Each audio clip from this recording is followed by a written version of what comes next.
Well, good afternoon, everybody. It's Wednesday, April 8th, and we're here with Head of School Hal Waller. Hal, good afternoon. Afternoon, Andrew.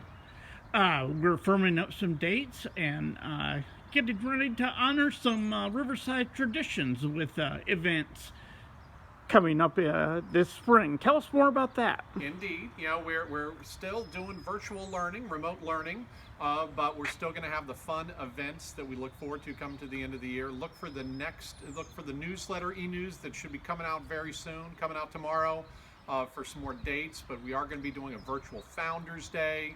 We're going to be doing a virtual field day that's a lot of fun. And we'll be doing a virtual moving on ceremony at the very end of the school year. So stay tuned, keep reading e-news to see exactly everything that's going on. In the meantime, things are beautiful here in Bon Air. Had a little bit of rain this morning, but man, the birds are chirping and it's a beautiful day.